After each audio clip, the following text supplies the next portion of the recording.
Hi, and welcome to the When Women Fly podcast. Each episode, I have poignant conversations with women who fly, run, surf, ski, climb, or otherwise soar, and possess a passion for life that is infectious. These are honest and insightful conversations about dreams and reinvention, often in the face of uncertainty, doubt, or other impediments. We talk about busting paradigms, grit, working hard, and playing hard, all while building a community around the empowering metaphor of flight. I am your host, Sylvia Winter, a pilot, runner, mother, skier, list maker, and apparently podcaster. I believe that when we share our stories, own our fears, and dismantle our perceived limitations, the possibilities are boundless. Whether you're pursuing your passion or simply love the idea of possibility and wonder, this podcast is for you. Thank you so much for joining me today. Let's get started. In today's episode, I talked to Ivy McIver, director of the wildly successful single-engine aircraft with a parachute, the Cirrus SR product line. She shares her own stories about the Cirrus life and outlines the best steps for getting into personal aviation. She is one of a few women who have had a lead role in product and sales at Cirrus, and we talk about what that means. We also talk about the challenges and what she is most proud of.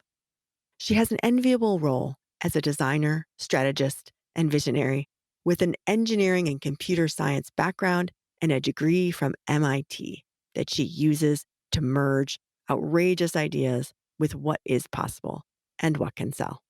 She knows markets and human behavior and finds ways to incorporate the technical expertise with an intuitive sense of design and relevance. But this is not a technical conversation. She has a contagious joy of flying and flight.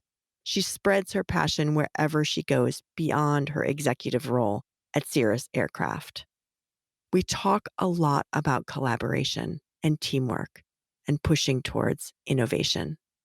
Outside of aviation, Ivy is an avid cyclist on the road and through the mountains, and also an endurance runner on the road and on the trails. She's competed in numerous multi-day endurance competitions. We talk about the physical and mental challenges and what she has learned about herself by pushing hard over long periods of time. So come along for my conversation with friend and fellow aviatrix, Ivy McIver. Ivy, thank you so much for joining me today. Thank you for having me. I'm very excited to have a conversation with you. Ivy, you have flown small piston aircrafts all over the US, Canada, and Europe, and you've been a pilot for 22 years, an aircraft owner. So perhaps we can start with your early influences. Go ahead and give me a little background about where you grew up and what inspired you as a young girl. Sure. I grew up in Rhode Island, a very small state. I was an only child, grew up with just my mom, and my mom and I lived with my grandmother. So I guess I was sort of surrounded by really strong women my entire life. My mom was just really adventurous and supportive in basically everything that I did. So I grew up skiing and swimming and playing tennis and outdoorsy stuff and just kind of like being free is a very happy childhood. I didn't have any aviation in my family or in my background. So, like, no one I knew was a pilot or no one in my family was a pilot.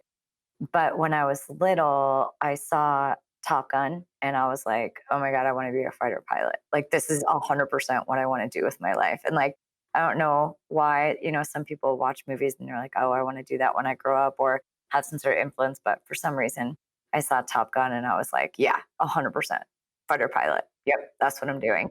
And I had this best friend in middle school, and the two of us were like, yes, definitely. We're going to go to the Naval Academy and we're going to be fighter pilots. And this is going to be so cool. And we joined the Naval Sea Cadet Corps. And my mom was kind of like, all right, I don't know where this is all coming from, but absolutely 100% supportive and like anything that I wanted to do. And so she's like, Naval Sea Cadet Corps. All right, you got it, kid. Have at. So my friend and I joined the Naval Sea Cadet Corps and we did drills and, like learned military stuff, but we were like eyes on the prize. We're going to be pilots, right? And so that's age what? Oh gosh, probably. 12, 11, 12, 13. Yeah, I was like in middle school. That sort of wears off generally, right? Like you kind of get into something and you're like, this is cool for a while, and then you get distracted with something else. But I still just had this laser focus on I'm going to be a pilot. Like that's my goal in life. So when I got into high school, I started, I'm like, okay, I'm really good at math. I'm going to like do all these advanced math courses and apply to the academies. And like, this is like planning my life out at, age 14. Then when I started getting into the application process, I found out that to be a fighter pilot in the military, to be a pilot in the military at the time, you had to be 5'4". And I am not 5'4". I'm 5'2" on a good day, like standing up really tall. So it was like devastated all my hopes and dreams. I'm like, I can't be a fighter pilot. I literally have no idea what I'm going to do with the rest of my life. Age 14, it like everything's terrible. Life is crumbling. There's no hope for the future, right? But then I started doing more research and realized, oh, I can be a commercial pilot, like an airline pilot. You don't have to be 5'4", you could be shorter. So I'm like, well, I guess I'm going to be an airline pilot then. I don't know what it was, but I just like had this massive spark about aviation and I was just super laser focused. And I think my mom really saw that spark and what has always been really good at just encouraging me to follow my dreams and just kind of go for it no matter what anyone says. So she got me an introductory flight. And I went out to the airport and I did this introductory flight in a Piper Tomahawk. And it just turned out that the instructor that was there that day was a female flight instructor. And that wasn't planned at all, but I was just like, it never occurred to me that that was weird because that was like the only flight instructor that I had ever experienced. So I'm like, yeah, cool. You're a pilot. I'm going to be a pilot. It then ended up to be a bit of a winding road towards aviation. I was wanted to be an airline pilot and was looking into how you do that. And the path there was, go to an aviation school and that sort of thing. And my mom, in her infinite wisdom, said, like, you get great grades and you could get into any college that you wanted to. What if you go to aviation college and you lose a leg or lose your eyesight? Like you have no backup plan. I'm like, okay, that's true. That's pretty smart. She said, why don't you go get like a degree in something and then go be an airline pilot? Mhm. And I'm like, that makes a world of sense, right? So I ended up going to MIT. I applied to MIT thinking, well, I'm going to go and I'll get my aeronautical engineering degree because that's a good way to get into aviation, but seems like a degree that I could fall back on and do other things. I didn't end up doing that. I went to MIT and kind of took a bunch of different classes and I ended up doing computer science. And then I ended up getting into the software industry, which is completely not where I thought I was going to get to.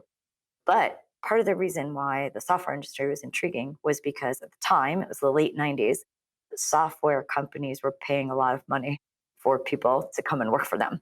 And learning how to fly takes a lot of money. So I thought, well, if I get a job that pays me a lot of money, I can spend it learning how to fly and I can also still pay rent.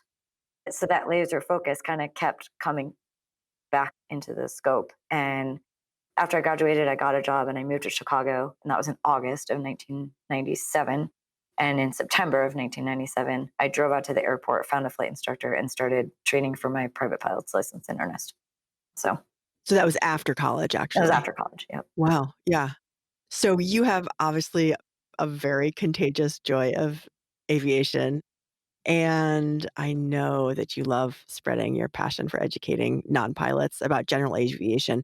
So, for those people who aren't aware of general aviation and the vast network of airports in the US, can you just describe GA and the opportunities that exist to pilots? And were you even aware of that aspect, or were you really focused on the commercial at that point in your life? So it's funny because, like I said, I never had any aviation in my life. Right. And so to me, and I think to a lot of people, aviation is military or it's airline, right? Like you don't really sort of like airplanes into your day to day living purview. When I started taking lessons, I had this great instructor, and I ended up taking lessons with my boyfriend at the time. The two of us wanted to become pilots. We went out and we found this flight instructor, and he was the coolest guy. And so we would go to the airport. One of us would sit up front, one of us would sit in the back seat, and the flight instructor would just spend all day with us flying around. So it was just outside Chicago, and we would just go airport hopping. And so in the morning, one of us would fly, one of us would observe, and then we'd stop at an airport, have lunch, talk about what we learned, and then we would switch and do the same thing in the afternoon. We did this weekend after weekend after weekend, and we saw all of these like little airports, grass strips, airports with restaurants, airports on the water. We would go to one airport and you'd be like, oh, we should go here because they have great ice cream. Like, oh, we should go here because they have great soup. And I'm like, huh, that's cool. Like, you can just jump in an airplane and go someplace and like there's cool things to do. And so that really opened up my eyes to what you could do with an airplane. And I just feel super fortunate that that was how he approached training. Because I think a lot of people approach learning how to fly as, you've got your training airport and you fly within 50 miles of the airport and you're kind of at the same four airports all the time. And then you get your license and you're like, now what do I do? I don't know. Mhm. He's from the very get go showed us like all the things that you could do.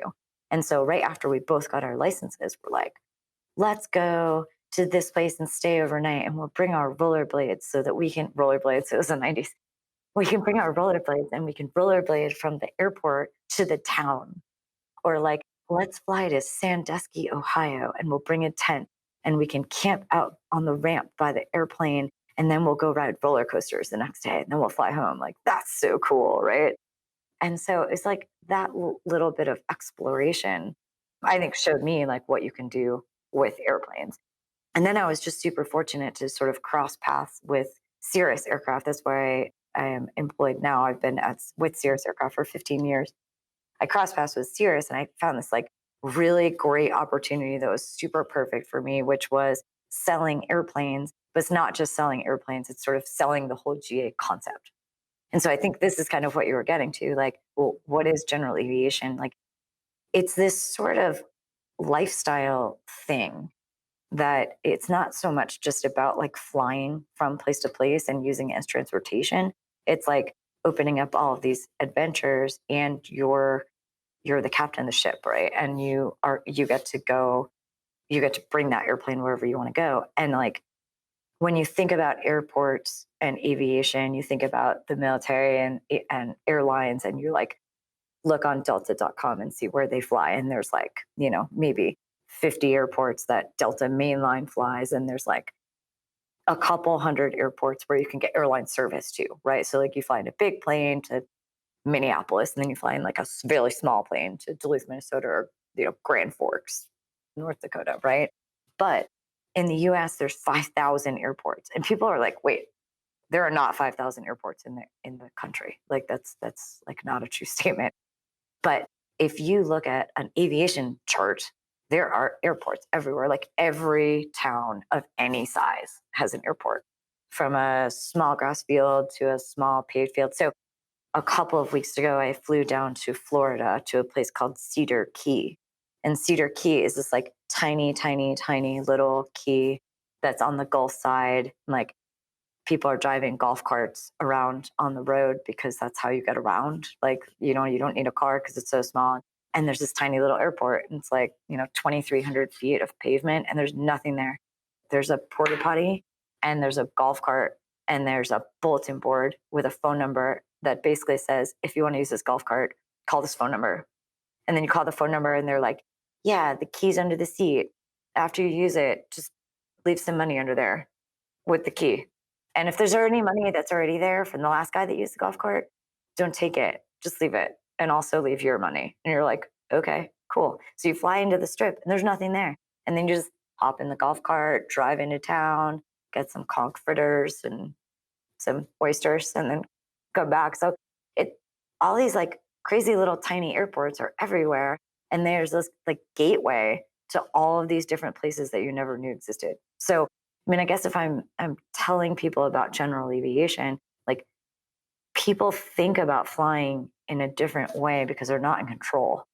Like once you kind of get put in control, it's like riding on a bus versus driving your own car. Like when you're driving your own car, like a road trip in a Greyhound bus sounds like not the most fun, right? But like a road trip with your buddies in a van sounds awesome, right? Like Yeah. throw your bikes in the van and you drive around and you're like, oh, there's the biggest ball of string. Let's go see it. It wasn't on our agenda, but like we're driving right by. Cool. Let's take a selfie in front of the string. All right, let's keep going. We're gonna go like here, here, here. And you can just like change on a whim where you're going and you just have like complete freedom. That's what happens with general aviation. You go from going where someone else wants you to go or where you're limited in going because that's where the service goes to I can just write my own book. And it's a pretty unique United States opportunity. Yes and no, right? So, yes, the United States and general aviation in the US is insanely flexible. It is very easy and for all intents and purposes, very cost effective to fly general aviation in the US. Mhm. Outside the US, it's harder, but not impossible. It's definitely can be a lot more expensive. But like if I think about Canada, it's pretty much just as easy to fly in Canada as it is in the US, and it's about the same price. But there's far fewer airports, and the airports are way more spread out. So it's a little like it's I wouldn't say it's less flexible, but like there's less opportunity because there's so few airports. If you think about Alaska, it's a different kind of opportunity because there's airports everywhere, but the airport might be a sandbar or a gravel clearing or something like that. But like, I mean, everyone flies everywhere in Alaska. If you look in Europe, if you're looking to fly what we consider like kind of typical general aviation airplane, like a Cirrus or a Cessna or a Diamond or some sort of single engine piston airplane, it can be sort of complicated. The airspace is complicated, and there's a lot of fees and things like that. There's also a bigger market for light sport aviation in Europe. So if you've got a two-seater airplane that's lighter, there's a lot more opportunity to fly with less fees or no fees and other like smaller airports that you can go to. So I think you need to get more creative outside the US for sure.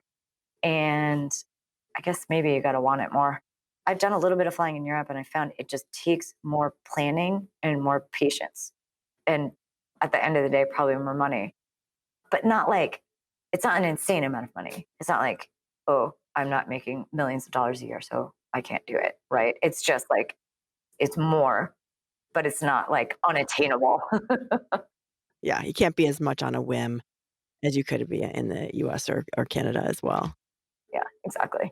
Let's dip back into your experience at Cirrus. And, Cirrus is best known for the nickname "the plane with the parachute," which, of course, has contributed to its market success. And you've worked there for a while. So tell us what working there has meant to you.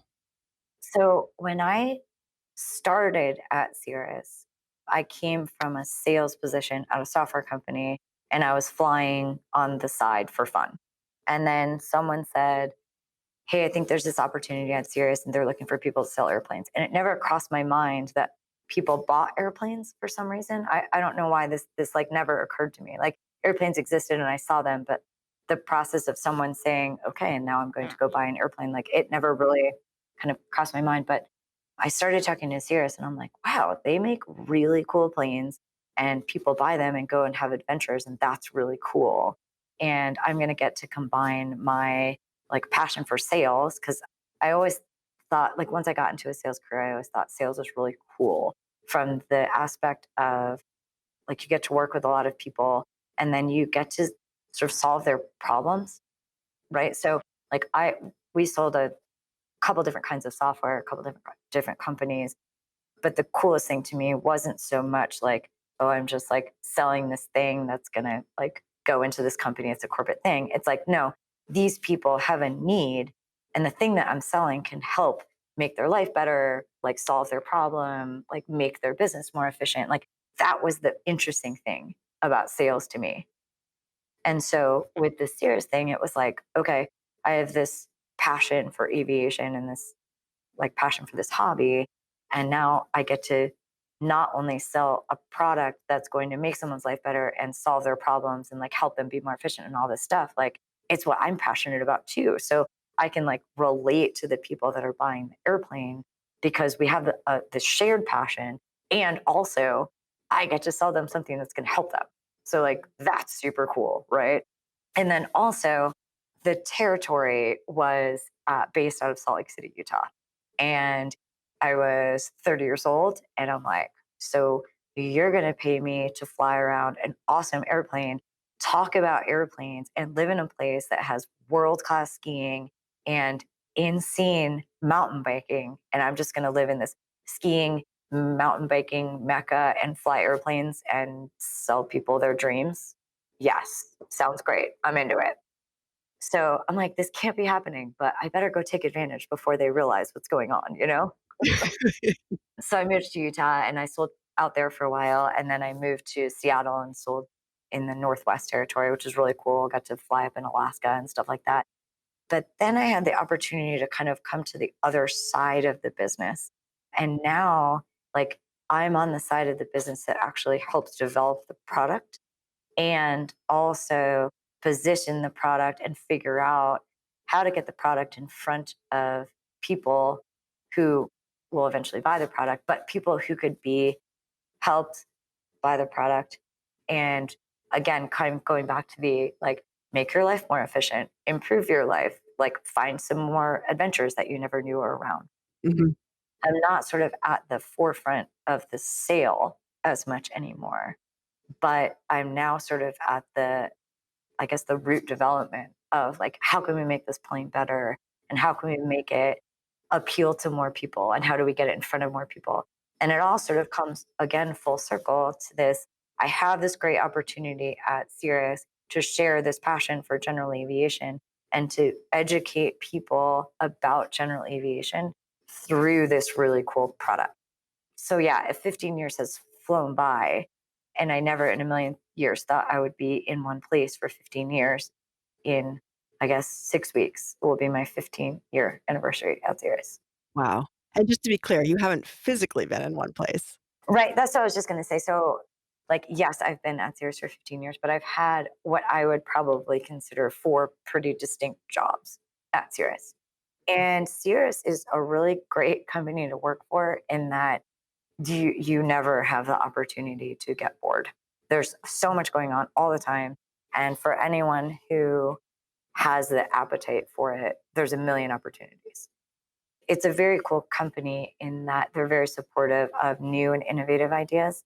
So, one example of that was we have a program called Cirrus Embark.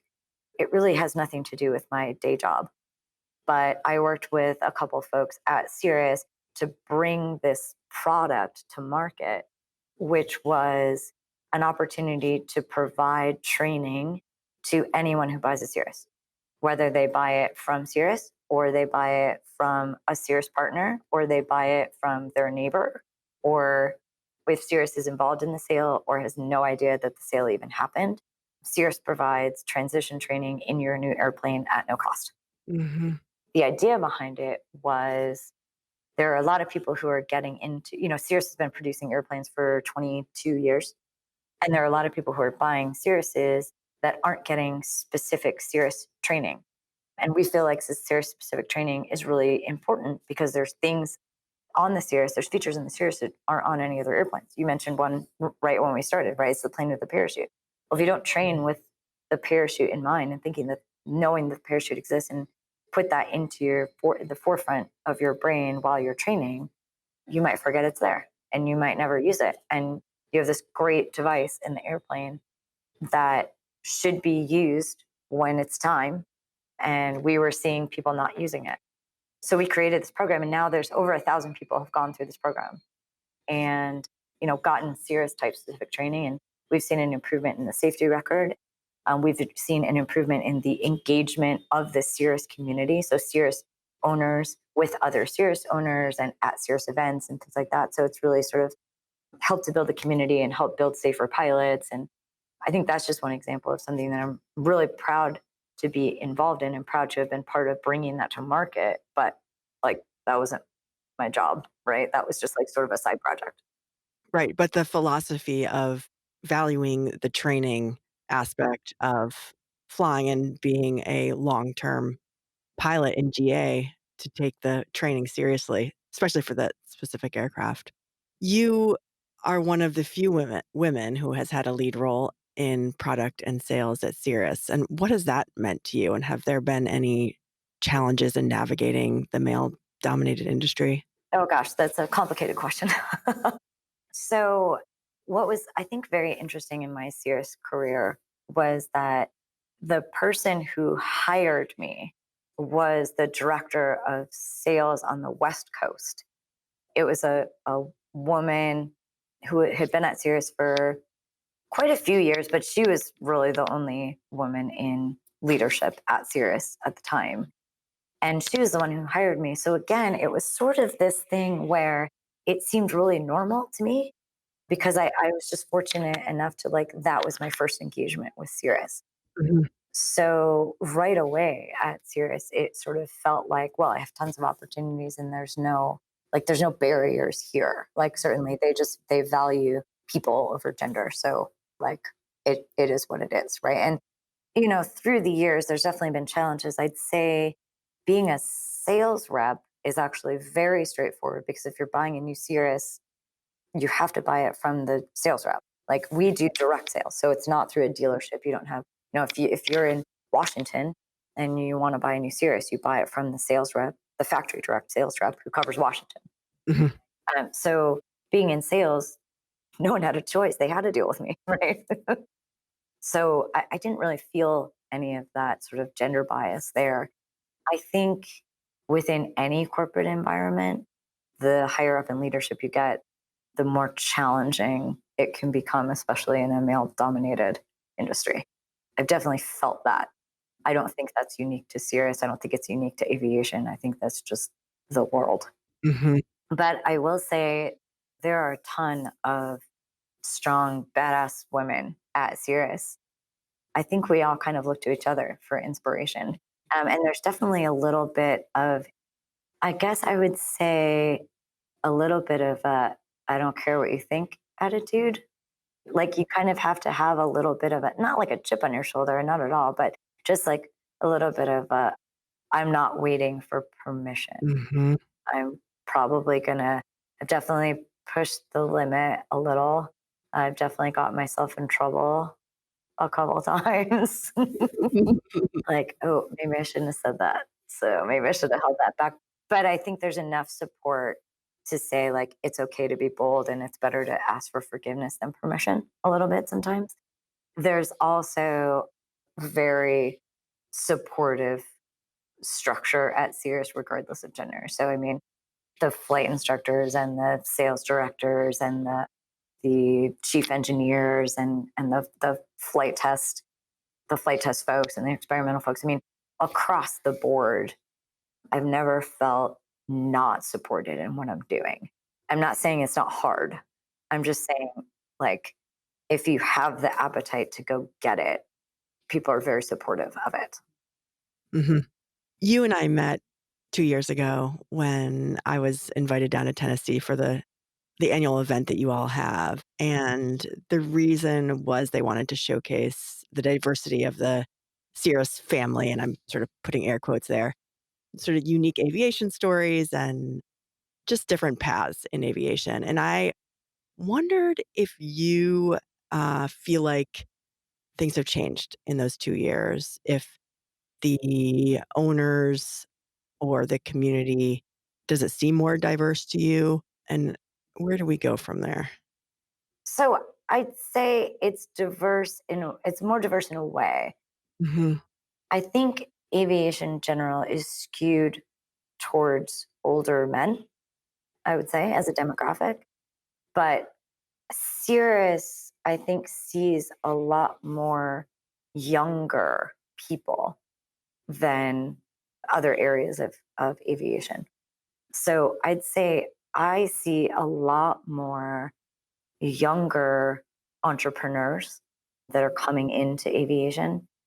This past year has been an interesting one, and we've seen a ton of growth. And I think a lot of that sort of goes back to things changed a lot in the travel industry and how people move around, where they can move, how they can move. It seems like a lot of people are coming to general aviation to answer that question. And also, people are a little bored. People are not traveling international, not going into work. They're working from home, right? So they got a little bit more time in their hands. And so there's this kind of like, I want to travel and airlines can't get me there anymore. And so I got to figure out another way. And then there's also, if this year has taught me anything, it's that like anything can happen and life's pretty short. And if I want to go do something, I should go do it now. I'd say a lot of younger people like coming through. Like when I did my typewriting, I did it with a guy who bought an airplane, got his private license, bought a Cirrus. When he was there picking up his Cirrus, he saw the jet, took a demo flight in the jet, put a deposit on a jet, went home, got his instrument rating, came back. I think 6 days after he got his instrument rating, might have been less, might have been 4. Came back, got his type rating, and flew home with his jet. And that all happened in less than a year. Like he was not a pilot, and less than a year later, he flew away from Cirrus with his type rating, having just gotten his instrument rating. And he is late 30s. It's these like younger, driven, motivated folks that I think is giving us some diversity on the age side of things. In terms of the gender side of things, I don't know that I'm seeing a massive amount of diversity change. Okay, work to do. Yeah. I would love to say that I am, but I won't say that it's zero either. Like, I think as aviation goes, there are definitely more women involved in the Cirrus community than there are in other parts of the aviation community that I am involved in, for sure. I think you mentioned I'm an aircraft owner. I have a small two-place tail dragger, and there are, I think, 2 other women at the airport. I'm talking the whole airport. The airport's small. It's a small private community airport. It's me and these 2 other gals, and that is it. And I'm definitely like the weird anomaly. Like people drive real slow past my hangar. Like, what's going on in there? Yeah, For real? yeah, exactly. Like she has really long hair for a small dude. I'm kind of involved in some other aviation community stuff in Knoxville. It's definitely the only girl. When I do supplier things, like it's very apparent when I go to a supplier meeting. Like, we have Garmin avionics in our airplane, and we have Continental motor, we have a Lycoming motor, we have a Williams motor. I don't go to the Williams meetings yet.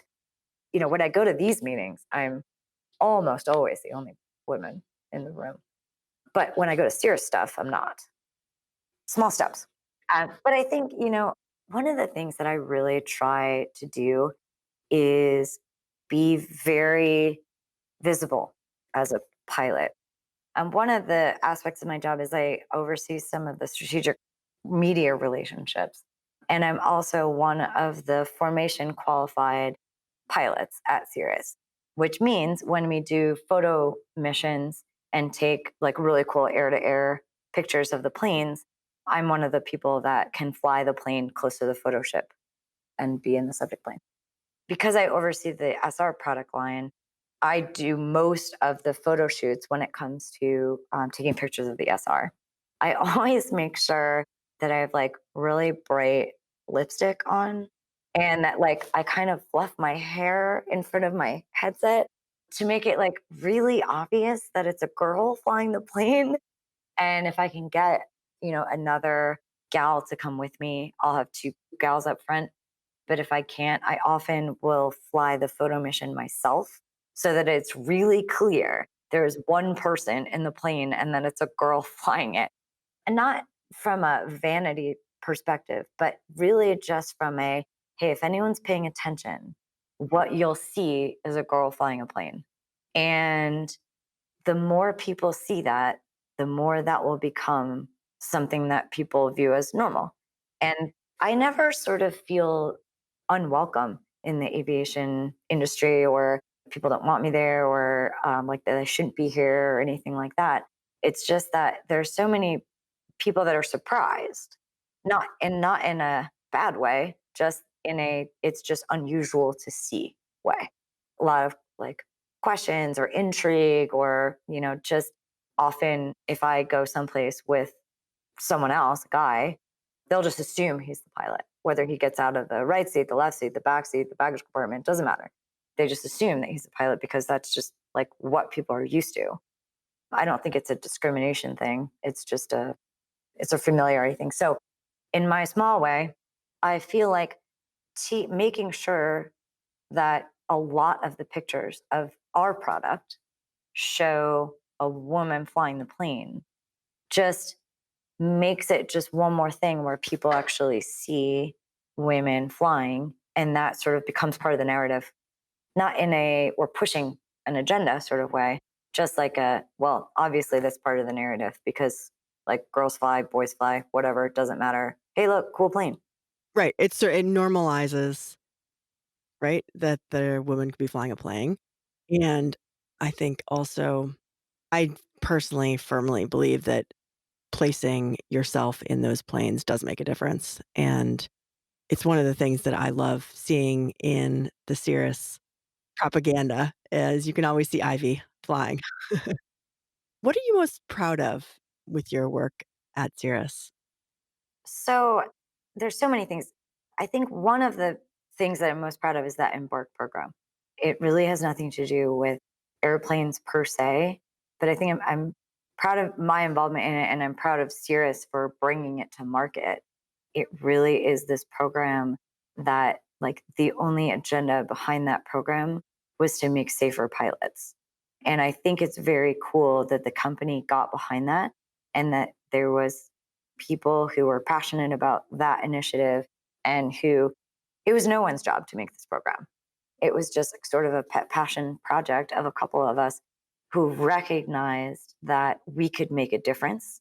And then we went out and did it. And now there's all of these people who have gotten training that never would have gotten training and are safer pilots because of it. And, are making good decisions and flying safer and like not getting into accidents and also promoting training after they went through training. So it's kind of like this like repeat effect of just promoting the importance of training. So I'm really proud of that. Yeah, it's such an example of a move that has such a big ripple effect, I think, and it was just doing the right thing, not necessarily for financial reasons, but for other priorities. It really has made a big effect, I think.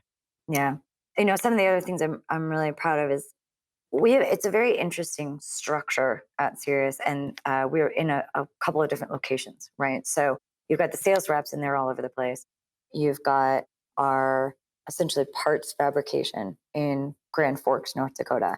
So like the airplane starts as a big roll of carbon fiber in a giant freezer, and then like it's rolled out onto this cutting table, and the lasers cut the pieces, and then it's hand laid into the tool. Like the layers of carbon fiber and the layers of composite are rolled into these tools with, people wearing white gloves.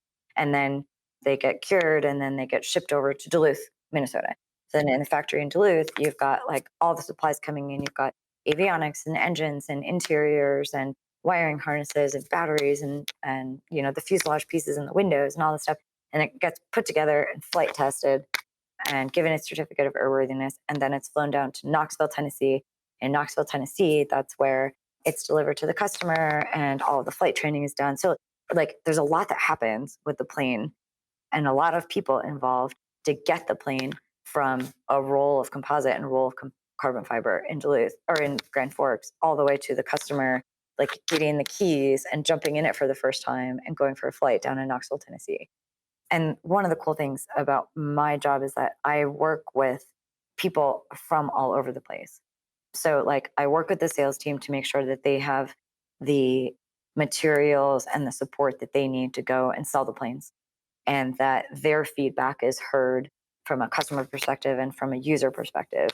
Like, what does the plane need to do? How can we make it better? What is it not doing well? What's not wearing well in the field? That sort of thing. So, collecting that feedback. And then I work with the team in Duluth from not just a manufacturing standpoint, but from a product roadmap perspective, right? Like, okay, we want to bring this to market. What do we need to do? And then I work with the, supply chain folks. It's like, oh, okay, like we need to do this, this, this. Like, how can Grand Forks support us getting that part or this part? Or what do we need to do with tooling here? So it's really hard to work with so many different people with so many different jobs and so many different skills in so many different locations. That's never easy. And I'm just really sort of proud of the way that individuals at Cirrus come together from a teamwork perspective to kind of say, okay, this is hard. We need to communicate better. We need to spar on this particular issue, and you need to tell me that I'm wrong, or I need to tell you that you're wrong, or we need to tell each other that like we're both saying the same thing, but we're arguing for some reason. So let's not argue anymore. Let's like keep driving towards the same goal. So I know it sounds a little benign, right? It sounds a little boring to talk about, like, oh, I like working with people. It's such an accomplishment. But it's really, really cool to be involved in this process that, like, there's no great map to make it work. Like, Sirius is full of passionate people who really get behind what we're doing. And to sort of work with these people and find the communication style and the, I guess, level of communication and the just the little pieces of the puzzle that make this team work with that team, and then kind of get to the end and we're like, we brought the G6 to market. That was cool. That was not easy. Not easy at all, right? Because you're kind of dealing with like supplier challenges and certification challenges and testing delays, and oh, we thought we had this design all like figured out, but then when we put it in the actual plane, this didn't quite fit, or we thought this was going to work, but it didn't, or there's just been so many different things, and like continuously bringing products to market that I know so much work goes on behind the scenes, and so many people on so many different levels work to get it there.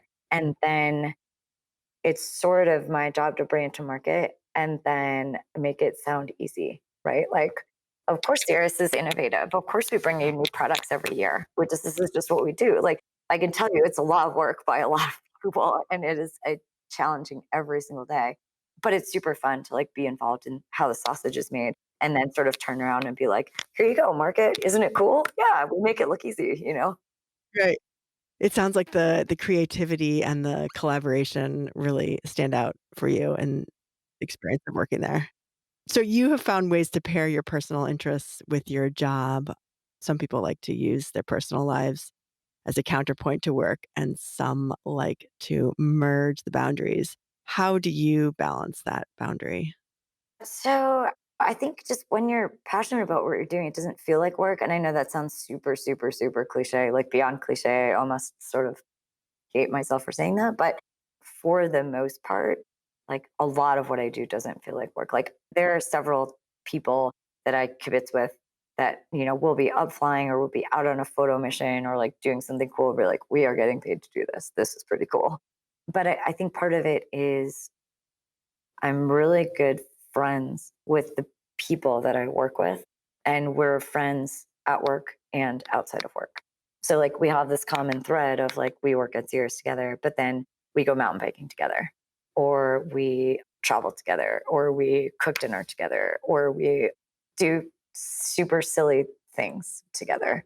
And I don't know, I kind of think that keeps you going at work, because all of a sudden you've got this like really awesome support structure of everything is going terrible at work and I need to vent about it. And you understand. And also, okay, screw it. Let's just go mountain biking. Sears is pretty cool in that, like, we make planes, right? And planes take you places.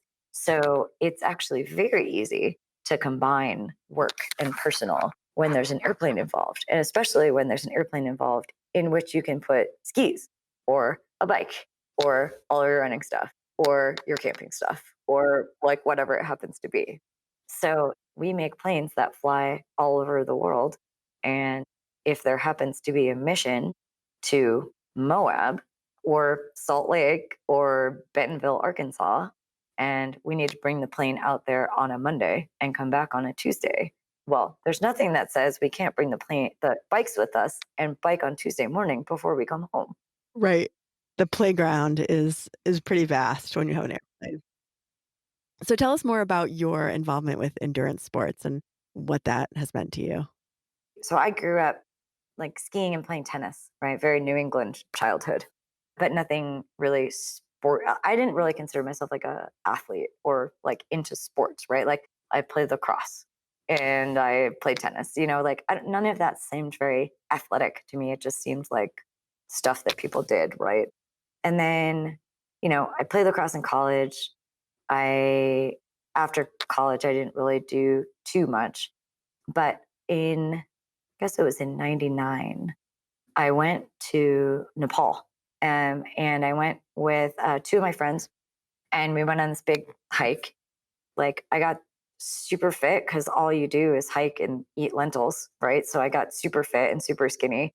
And I came back and I'm like, man, like I feel awesome. Like I feel like I can do anything. Like I just spent 3 weeks hiking around in the Himalaya. Like I feel like Superwoman. I could probably do anything, right?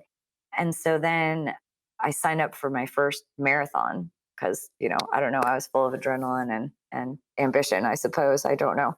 But I signed up for a marathon and like I just started running. I did my first marathon and I sort of got hooked on how far you can push your body and how much your body doesn't matter as much as your mind. And I think that's like there was something about the marathon distance that was interesting because it just seemed like such an impossible thing to do. It seemed like a really long way that like it's impossible that someone can run that long. But you can push your body further than you might think. And so like each run that I did, I'm like, this is the longest I've ever run. It's like 5 miles, this is the longest I've ever run. 10 miles, this is the longest I've ever run. So like learning about how far you could continue to push your body, even though your body was like, hey, I'm pretty done, right? Was pretty interesting. At the same time, they had this 24-hour urban adventure race called the Wild Onion in Chicago. There was a sport called adventure racing that was really popular at the time in the early 2000s. That was like this multi sport, endurance, multi day, like team sport. So, like the team of four people had to be co ed. You get together, the start line, you get to the start line, and then you get your maps, right? And it's like this uncharted course, and you have to figure out where to go. And there's like different checkpoints you have to get to along the way, and the clock doesn't stop. And you like mountain bike and kayak and climb and like all this crazy stuff. And I wasn't really aware of what that was, but that was kind of popular at the time. My friends that I went to Nepal with we were at a bar and we saw this poster. It was like urban adventure race. And we are like, yeah, that sounds pretty cool. We should do that. So the three of us signed up for this 24-hour race. We had no idea what we were doing. And like we're not like this, we should not have done this. But we were like, yeah, sounds cool. And so we did this race. And for 24 hours, we rode our bikes and ran and like orienteered and like climbed the stairs of the Sears Tower and like did all this like crazy stuff. And basically, it was these guys who had done these adventure races, but they now lived in Chicago and they were looking for a way to train for the real races. And they put together this urban race. Like that was the only thing that we had ever known. But we got totally hooked on this endurance race. So then it was like, well, I thought the marathon was really hard and that was impossible distance, but that was 4 hours, 5 hours. And this was 24 hours. I mean, it kind of makes 5 hours seem like not that big a deal. And then we started doing more stuff. We're like, well, if we can go for 24 hours, like, what about this 36-hour race? What about this 48-hour race? What about this 72-hour race? What about this 10-day race? And that sort of started this love for endurance sports, whether it was long distance biking, adventure racing, long distance running, of like, there's this really interesting puzzle that is your body. And if everything's working great together, your mind can push your body and your body can push your mind. And then you sort of get this like perpetual motion machine going and you can go for days. I mean, like I've done two 10-day adventure races and that's like, you don't stop, right? So the total that you sleep for 9.5 days is 30 hours, 32 hours, yet for, hour or two at a time. I've done some long distance bike races. There's one that's out west that's called Logan to Jackson. You bike from Logan, Utah to Jackson Hole, Wyoming. It's 206 miles, 3 states. You do it in a day. I've done that 11 times. And it's just like you kind of get into this thing. It's like there's 1,500 cyclists who also think it's a really good idea to bike 206 miles in one day. And you're like, this is really cool. Like these are my people.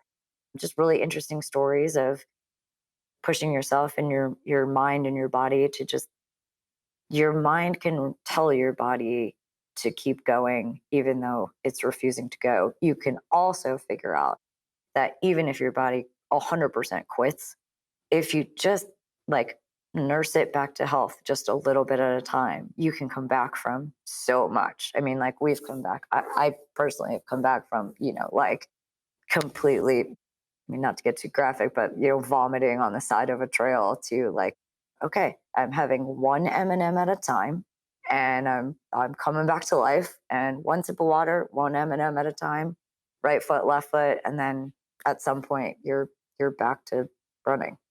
So how do these challenges change your approach to other things in life? Oh, 100%. I have learned, I would say, like, they say everything I learned, needed to know, I learned in kindergarten. Like, everything I know, I learned in adventure racing. So, like, I'll tell you the tenets of adventure racing, right? Like, so you're on a team. So if you quit, then the team can't keep going. So no matter how bad it gets, and no matter how sorry you feel for yourself, like, if you quit, no one else can keep going. So suck it up and keep going. Also, it's not the slowest person on the team that dictates how fast you can move. So you can get really creative, right? So if I'm feeling lousy and you're feeling great, carry my stuff and I will feel better eventually and I'll take my stuff back because everybody's got a backpack with a bunch of stuff and whatever, right? Hey, like I learn a little bit about my teammates, a a little bit more. And like my team knows that if I stop talking, something's really wrong.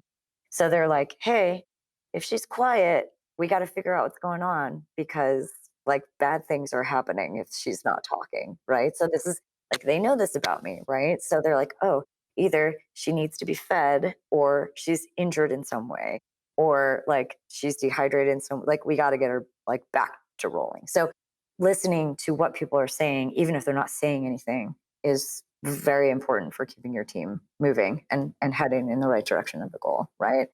Also, it really doesn't help the team move forward if you're looking for someone to blame. So if you're lost, it's not going to get you found. You're not going to figure out where you are in the map if your first priority is to figure out whose fault it is that you're lost. So, hey, we're lost. Yep. Doesn't matter whose fault it is. Doesn't matter how we got here. We got to figure out, we got to work together to figure out how to get found and how to get out of here. And like we can strategize about how we don't get lost next time later once we get found. So I think all of these things really help me in a work environment, right? Like it's directly translates, right? If you're working with a bunch of people and everyone's arguing, it doesn't matter whose fault it is that something's not working, right? We just got to figure out how to make it work. And like, hey, we're over budget. Hey, we designed this thing and it doesn't fit. And we forgot to ask these 4 questions that if, had we asked them 4 months ago, maybe we would have been in a different spot. Well, but we didn't ask them 4 months ago. So we're in this spot now. Let's figure out how to get out of it. And then we'll figure out how to ask the right questions on the next project. So I think a lot of those things, plus the mental aspect of it, right? When you're like, even when you think everything is terrible, it's really absolutely amazing what a night's sleep will do. Yeah. What have you learned about yourself in these challenges? Stay hydrated, stay fed, stay positive. The 3 tenets. Oh gosh, I think we're gonna have to wrap up a little bit, but I wanna ask you some kind of bigger questions and just kinda see where you go with it. This is a podcast where we celebrate the spirit of taking on challenges and reaching beyond, predetermined heights. Do you have any advice that you wish was given to you in along your journey when you were younger? I think it took me a really long time to get to the point where I wasn't so focused on what other people thought. I think that's probably a pretty common thing for a lot of people, right? But I remember growing up and being so worried about like, how's this going to look? How are people going to like, what are people going to think of me? And I think that that prevented me from trying a lot of things. And what I learned along the way is I think for the most part, people are way more impressed if you try things and fail than if you're just good at stuff. So I think just like try different stuff and don't be afraid to fail. I think failure is sort of where you learn how to succeed. That sounds cliche too, but I don't know. There's something really super simple in the like be really true to yourself and what you want and what you want to do, and don't live your life for somebody else, right? Or what you think someone else wants you to do. I was super fortunate in that my mom was always very, very supportive. So I think I learned that lesson pretty early on. But I would just say what has helped me along the way was follow your passion, don't apologize, and don't be so paralyzed by what other people think. Yeah, you can get pretty twisted up by listening to other people, especially at the more impressionable ages. And I'm definitely like I'm in my own head a lot, right? Like I'm an overthinker.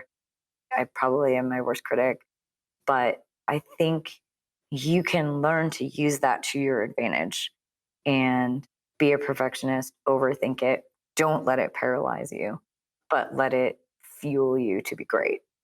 Mhm. We're recording this in the time of COVID. How has COVID changed you? Oh, that's a great question.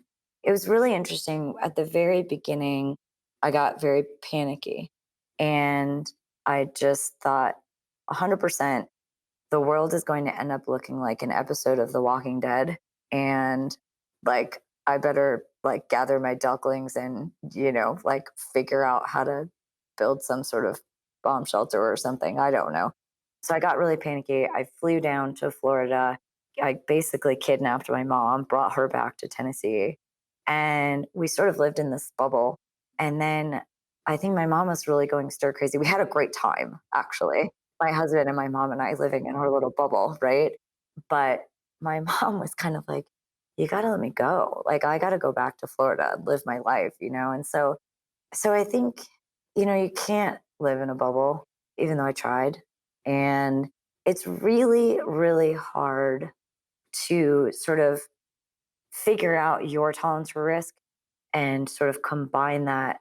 I don't know if it's normalized, but like work with your level of risk, understand your friends and your close family's level of risk, and learn to work together to find this like collective okayness with some sort of level of risk. Like that's been super challenging because some people want to live in a bubble, but sometimes live outside the bubble. And some people are like, bubble? Yeah, that's no, we don't need a bubble, right? And so I'd like to say that I've become more understanding of other people's levels of risk, and more tolerant with levels of risk different from my own. It's really sort of, I don't know, it's there's so much, right? But I think it definitely makes you realize how important your close friends are and how much of a family they are, for sure. It's been a test of patience, for sure, to interact with people who think vastly different than I do and learn how to like interact day to day with people who have a wildly different perspective on the pandemic, on levels of risk, on risk mitigation, and all of that stuff. Like, I think it's really easy in aviation because there's a ton of data. But when you're looking at level of risk with a pandemic that really no one knows anything about, it's much harder to sort of say, well, here's my opinion, here's why. It's like, I don't know, my opinion is my opinion, and it's sort of loosely database, but I'm doing the best I can, and I can't really explain everything. So it's definitely been a time for introspection for sure. Definitely made me cherish my friendships more. I won't necessarily kind of say that, like, oh, it just makes you realize that life is short, you should get out and do things. And like, I kind of live my life that way anyway. I definitely think it's brought me closer to my mom. We were always really close anyway, but this has definitely brought me closer to her. Yeah, it's kind of these tender connections that we appreciate on a new level. Yeah, I don't think I really have anything tremendously philosophical and deep to say. I think it's all pretty simple. Actually, I think that was actually very deep, but oh gosh, I don't really know if we can really top that, Ivy. I just really appreciate you taking the time to share you and your perspective and Oh man, thank you so much. Like, I just love talking to you. I feel like we could talk for hours and hours and hours. I wish we had lived closer. I know, I agree. I agree. I love flying with you. I just love hanging out even virtually with you. So it's really fun. Well, thank you so much. I can't wait to do it again. Thanks, Ivy. Thank you for listening to the When Women Fly podcast. My hope is that you leave this conversation with a sense of curiosity and empowerment to hold on to what is important and let go to what weighs you down. Stare fear in the face. If you like this episode of the When Women Fly podcast, be sure to share and subscribe and let us know what you think. We love feedback. Be brave, be bold, and fly. See you next time.